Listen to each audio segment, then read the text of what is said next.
Tape 6, the survivor is Adam Kohn. How long did you stay in Auschwitz? Yeah, I was staying in Auschwitz, I think, about 10 to 1 week, to 2 weeks, 10 to 14 days. And then we were sent to Friedland, because I was registering as a mechanic, which I was not. What happened in Friedland? Now, when we came to Friedland, I remember this very well. It was a nice, beautiful day. They asked us to sit down on the yard, in the paddock there, and they were selecting people to various work in the camp to maintain the infrastructure in the camp itself. So they asked who's a cook, who was working as a cook, who was working, who's a doctor, who is a shoemaker, a dressmaker, or a tailor, or whoever, in all those professions what they would need to run the camp, because the camp was just open, perhaps. The camp was right on a highway, was a highway going next to the camp. And of course some people lift up their hand and they said, I was a cook and I was this and I was that. So eventually those people have become cooks.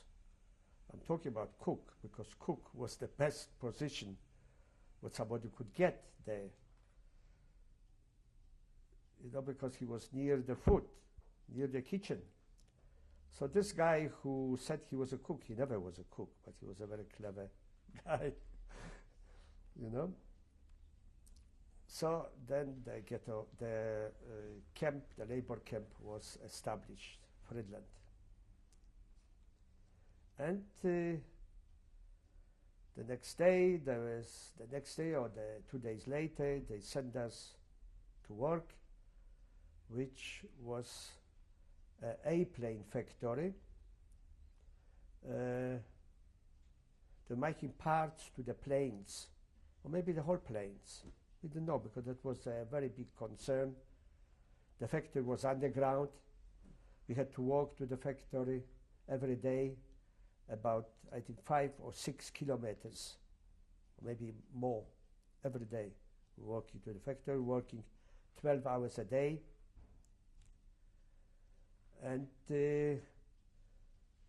sleeping accommodation, we were in Stubas, we called it Stubas, I remember. Rooms were perhaps about 30 people in one room. 30 people were sleeping on banks, one on top of another. And every morning was an appel. They were counting. You know, always were counting. And then when the counting was okay, the number of the prisoners were right, we're marching to the factory in the morning. And we were marching in 5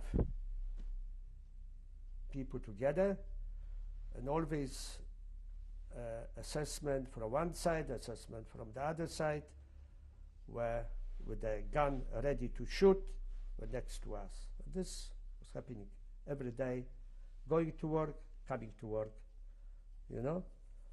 And on the way to the factories, I remember there were people who were still smoking. They were addicted to cigarettes. So I remember this very well. They were picking up the cigarette butts from the ground while they were walking, you know. And I was doing this also, picking up cigarette butts for them who were smoking. I didn't smoke, you know, so with the cigarette butts.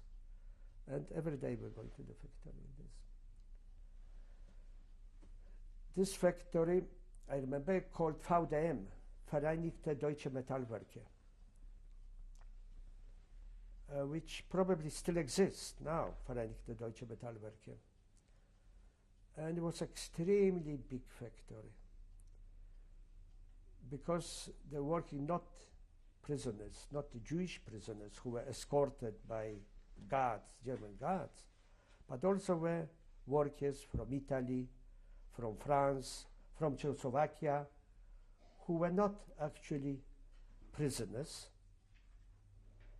And I don't know whether this was forced labor, probably not, because they were living separately. They came to the factory, were working in this factory. Maybe in Italy or in Czechoslovakia, those people didn't have work.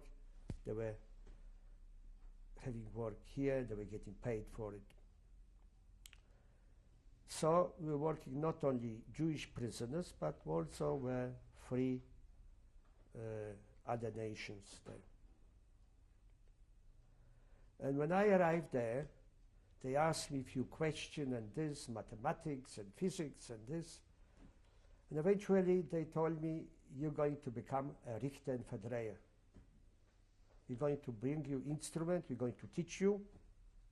And Richter and Verdreher, so I had a profession, a new profession, was a guy who was, somebody who was giving a profile to the propellers. They were producing propellers for the airplanes, aluminum propellers. And they were teaching me to give the profile. Was the profile supposed to be to 1/10 of a millimeter maybe, or maybe more. You know, had special instruments to do that. You were putting the plane propeller inside, and then you put the machines, the instruments, and you were turning them everywhere a little bit different, you know, with the 1/10 or maybe 1/20 or 50 to the millimeter. It has to be very exactly done. They were teaching this for a few weeks. And I have become, I think, because I was only one or two people were like this, who were doing this, very important person. Why they were teaching me? They were bringing me food, sandwiches and things like this. I was very. Once they stopped teaching me, they wanted me to be quick in this teaching. So they stopped bringing me the food. And I had to do it by myself. And of course I had to do the production with those instruments. And this was going on every day. Every day we were walking to the factory, coming 12 hours a day, then working at night time, 12 hours, and like this was going on. But what was happening actually there, I was not doing right the propellers. I was sabotaging the work. And I knew this. Instead of this 1 millimeter, I was doing a bit different. And eventually, I was frightened that they will catch me over there. They will catch me and I will be executed. Because those factories were belonging to Vernichtungslager, which was a death camp, Gross Rosen. And all that because they had a lot of factories around. And then I was thinking that it's a danger here now for me to continue this work here. It's terrible. And I was thinking about escaping from this factory because two people about 2 weeks earlier escaped from the factory. They were cutting the iron bars every day a little bit. Nobody could see it. You know? Every day a little bit they cut the iron bars. Eventually the last day they pushed the iron bars, then ran away. And when they ran away, when they made the appel and they counted, they have seen that 2 people are missing. So we had to stand. Was winter actually. We had to stand such a long time, the whole night. They didn't let us go anywhere, not to the camp back again to sleep. We had to stand on a frosty night. They were thinking that they will find somebody, and I have seen the assessment. We're going with dogs. Maybe they can smell out where those two people escaped. But they didn't find them. Didn't find them. But when the war was finished, we have seen those people. You know, they escaped. What are their names? I don't remember. Don't remember the name. So then I was thinking that by sabotaging it, I am in danger, that they can catch me and I could be executed. So I decided to do something. But what could I do? And I knew also that I'm an important person. They need me over there. So then I decided to simulate that I find it. I lay down on the ground and I find it. And I find it so well that they really were thinking, you know, I was full of sweat, become wet, you know. And I was lying on the ground, not moving. So eventually the manager of this department came and he said to take me back to the camp where is a little Krankenstube, hospital, small Krankenstube. How would you say that in English? Little small hospital where were working two Jewish doctors from Hungary. So how to take me? Because it was winter, to take the slides. They have taken slides and they put me on slides. They have taken two prisoners to carry me. They were harnessed to the slides and the German SS with me. And they were carrying me the 6 or 7 kilometers to the camp. When I arrived at the camp, they said at the entrance that this is a sick person from the factory. The soldier said, you have to take him to the Stube, to the Krankenstube. And they have taken, over there is a doctor. So he asked me what happened to me, because they left. They left me there. So I couldn't tell him that I find it. I had to tell him something else.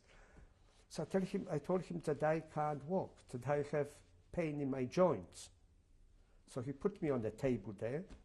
He lifted up one leg, screamed like anything. I started to scream. There was nothing there, I didn't have any pain. Then he lifted the other leg, I was screaming too. So how he can check the pain?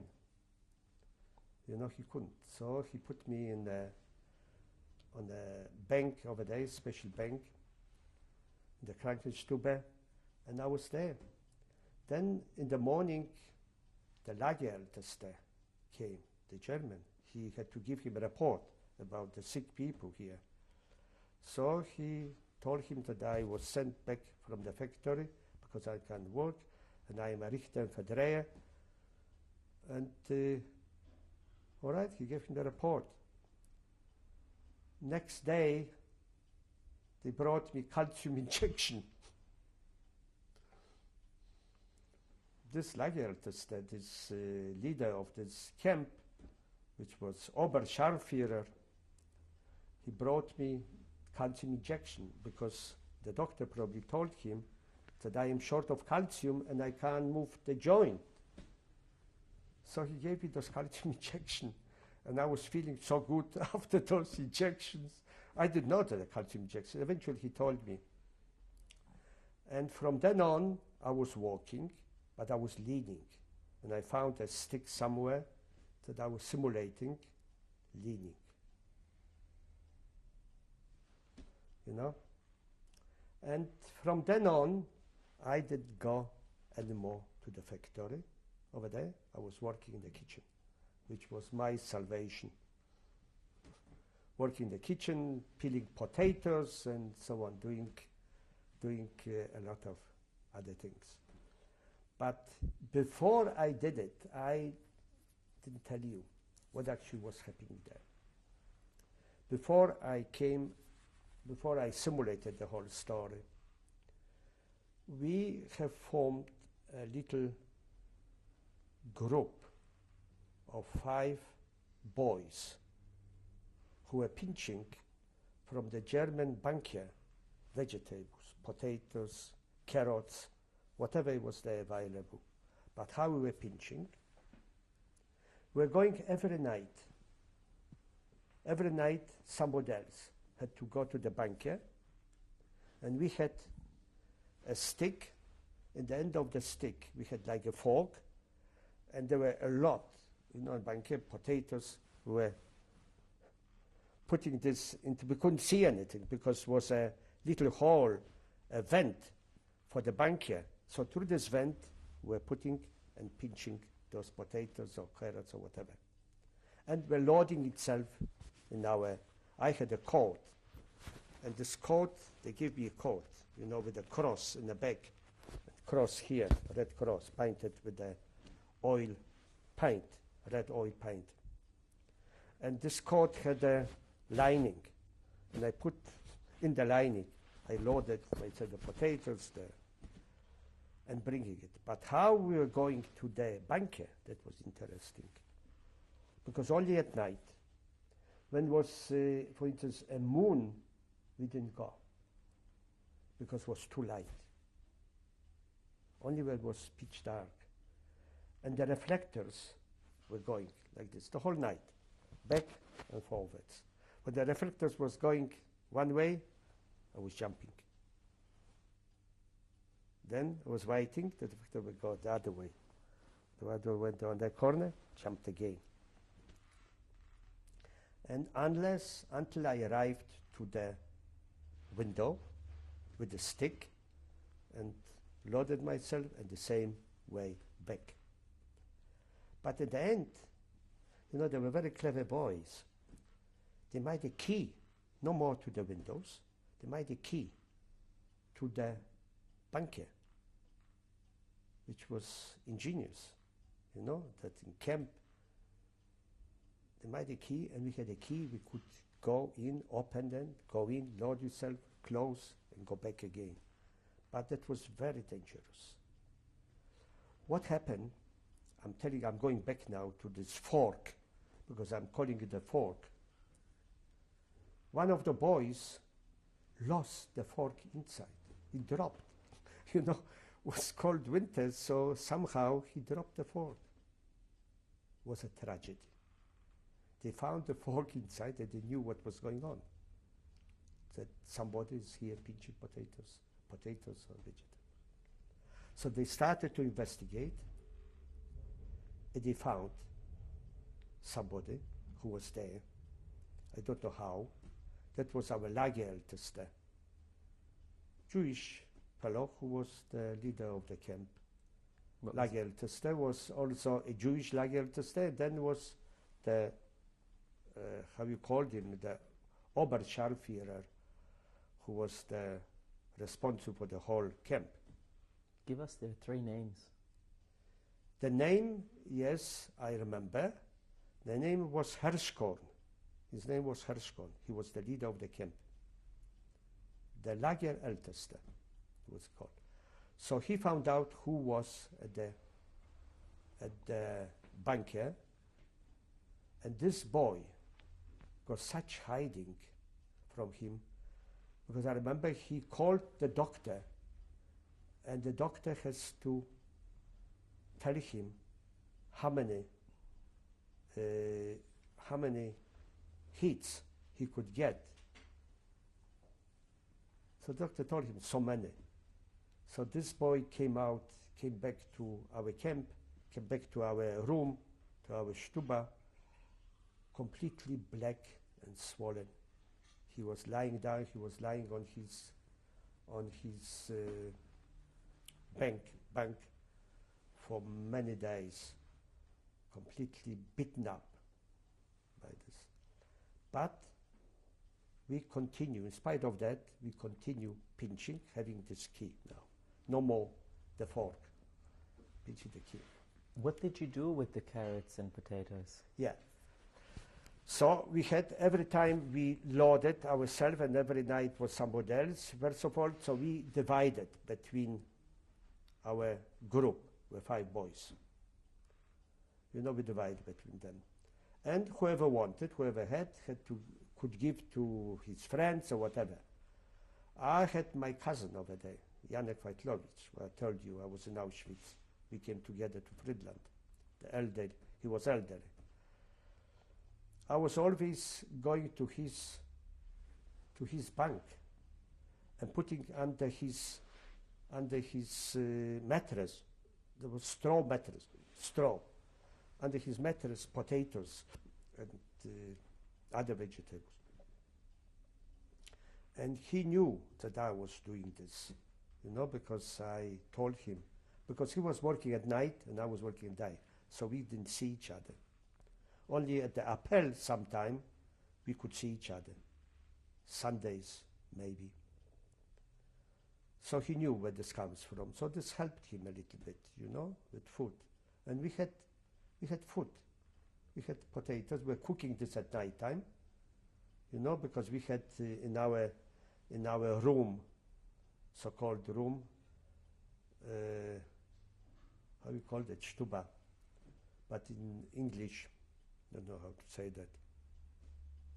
Yeah, we had an oven, and to keep warm us during winter, and we could cook on this. So at night time, we were cooking potatoes and this, and waiting. And so that was going on for a while. And one night, I remember, I was doing the same exercise, so the reflectors were going one way and the other way, and I was jumping, and I opened the door and lowered myself and came back and went. In the morning at the appel, after the appel, came to me an assessment, elderly assessment. He was over 40 maybe, was elderly. He told me, I have seen you last night. Nobody has seen what he's telling me. Last night at the bunker. Don't go anymore because you'll be shot. And he took out a sandwich and he gave me a sandwich. It was an assessment.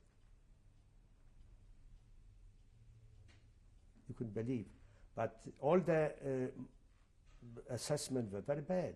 With some Ukrainians who were watching us, you know, they couldn't speak even German. I was speaking to them in Russian.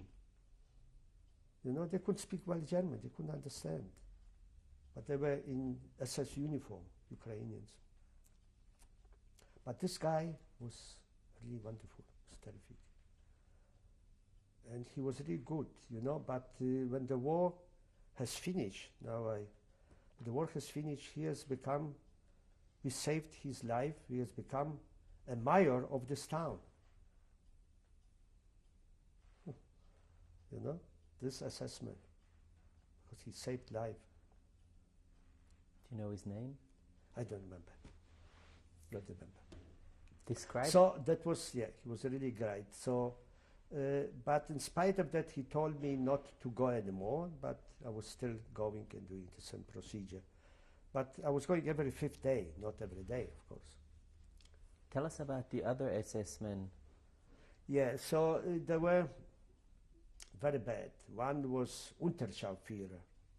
I don't remember his name. He was extremely bad. He was kicking and beating and doing very bad things. I remember once, he was a sadist. Once he took out from the kitchen a big kettle of soup. Suddenly, he said, everybody come here, stay in a queue. We are going to give you a soup. But we didn't have anything to get the soup. We didn't have our containers, you know, to get the soup, because we didn't eat from a plate. We had little metal containers made of metal sheet, you know.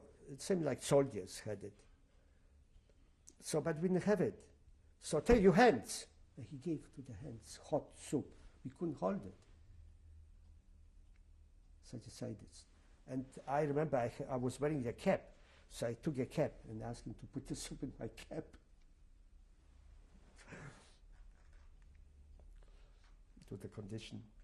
And he was terrible, but sometimes he was very funny, you know. Sometimes he gives a soup, but what way? The soup was very important, but what way? Once I remember we went with him every Sunday. We had always to work. We always to do work. Sundays we didn't go to the factory, so we had to carry stones. You know, we had to carry stones. What we carry stones from one place to another. Or always, also Sundays, we were going to clean other camps, because there were other camps, you know, where people were sleeping. Maybe the people who were free were sleeping. So we were cleaning up, we were doing a lot of things. And I remember once we have seen a dog running in the forest, in the wood, on the mountain. So we asked him, kill this dog for us, so we will be able to eat, to cook. So he took a gun and he shot this dog.